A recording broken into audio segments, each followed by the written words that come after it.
চালাচ্ছে কর্পোরেট পুঁজিবাদীরা, এই ভারতবর্ষকে চালাচ্ছে ওই জিও কোম্পানির মালিক গৌতম, ওই মুকেশ আম্বানিরা, ওই গৌতম আদানিরা।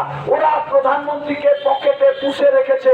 একটা প্রধানমন্ত্রীকে 4,998 কোটি টাকা দিয়ে দেশ বিদেশে ঘুরতে পাঠিয়েছে, একটা প্রধানমন্ত্রীকে 110 কোটি টাকার কোট কিনে দিচ্ছে, একটা প্রধানমন্ত্রীকে একদম সাজিয়ে গুছিয়ে রঙিন মোড়কে বুঝিয়ে দিচ্ছে যে তুমি কখনো হাত উঁচু করে বলো মেরে প্যারে ভাইও আর বাহিনো, আর গোটা ভারতবর্ষের কাছে মিথ্যার ফুলঝুরির ভাষণ দিয়ে দাও।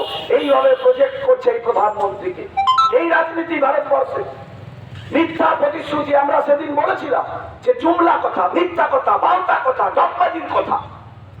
31% মানুষ তাদেরকে ভোট দিয়ে নির্বাচিত করেছে।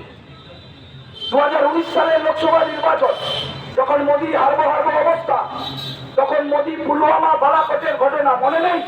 42 জন শহীদ। আজকে কি পরিবারগুলোর অবস্থা? আজকে বালাকোটের তদন্ত কোথায়? আজকে ভারতবর্ষের জাতীয়তাবাদের নামে 2019-এর বৈতরণী পার, তখনও কিন্তু 34 জন মানুষ ভোট দিয়েছিল। কিন্তু আজকে দাঁড়িয়ে যে বলছে আপকি বার 400 পার, ভুলে গেলে চলবে না। 66 জন মানুষ, নরেন্দ্র মোদীর তৎকালীনের 66 জন মানুষ হাতে হাত রেখে ঐক্যবদ্ধ হয়ে ইন্ডিয়া ব্লক তৈরি করেছে, যেটা নরেন্দ্র মোদীর বুকে কাঁপন ধরিয়ে দিয়েছে। তাই নরেন্দ্র মোদী ক্ষণে ক্ষণে নূতন নূতন পন্থা পদ্ধতি প্রচারের পরিবর্তন করছে।